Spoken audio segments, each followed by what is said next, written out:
Yaani kwenda ba, mtakwenda wote, sijui kwenda klabu, mtakesha wote pamoja na huyo mwanaume.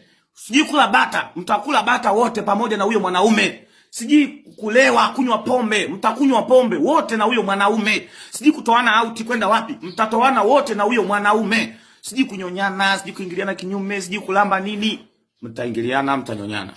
Ila kwenye kukuoa sasa. Hapo ndo kuna kazi. Kwenye huyo mwanaume ambaye mnalewa wote, mnakunywa wote, mnazini wote, sijui mnanyonyana, sijui mnaingiliana kinyume wote. Kwenye kukuoa. Kwenye kuanza kutafuta mama watoto wa kumweka ndani. Kazi inaanzia hapo. Ndio utaona wanaume wana akili. Weji manue. Jamani mimi bila sijui kunyonya sisikii raha. Mpaka nimshike mwanaume nimnyoe.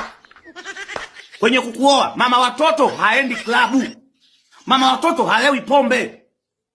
Mama watoto hakeshi klabu. Mama watoto hawekelewi dudu mdomoni. Mama watoto hawezi kuruhusu mwanaume amnyonye sehemu za siri. Mama watoto ni mwanamke fulani smart. Mtaenda wote. Kwenye vigodoro wote mtakuwa na atakushikilia na kiuno. Kunyonyana sijui mtanyonyana. Sijui kufanya mtafanya kila uchafu na kila ujinga wa kila aina. Kwenye swala la huyo mwanaume mnaifanya naye ujinga. Kwenye kuoa ndo kazi inaanzia hapo. Nashangaa mwamba amebadilika. Anatafuta mwanamke anayejielewa, mwanamke anayejitambua. Wewe cha ulevi, cha pombe, mama watoto haingiliwi kinyume.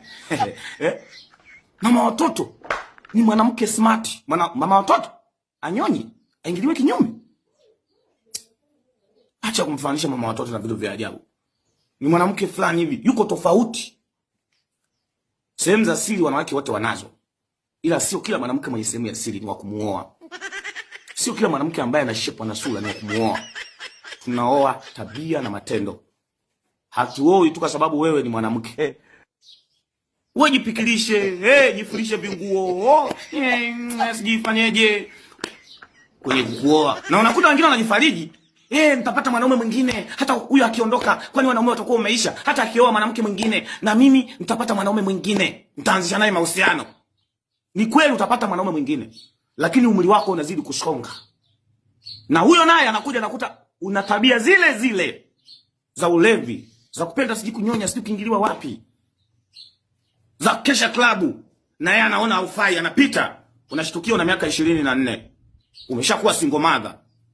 Ndio unaanza, wanaume ni mbwa, wanaume ni mbwa. Na ukianza kuwaita wanaume ni mbwa, na ni kweli unakutana na mbwa hao. Wanakufyonza, wanakunyonya, wanakushenyenta. Kwani ndoa ni kitu gani? Kwani kila mtu lazima aolewe? Una miaka 27, 28 unatamba hivyo. Kila mtu lazima aolewe. 30. Una nyumba, una watoto, ada inatakiwa, wakiumwa watibie, ukiumwa ujitibie. Kodi inatakiwa, kila kitu kinakuhusu wewe. Sasa hapo ndipo akili inaanza kuchanganyikiwa.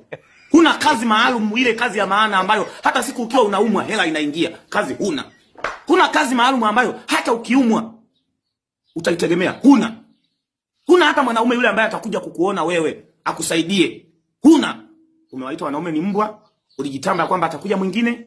Miaka 30, 35, huna kazi maalum, huna biashara maalum ambayo itakuingizia pesa. Ada inatakiwa, watoto wataumwa, kodi, umeme, gesi, sijui kitu gani, mambo kibao. Kwanza nimemaliza.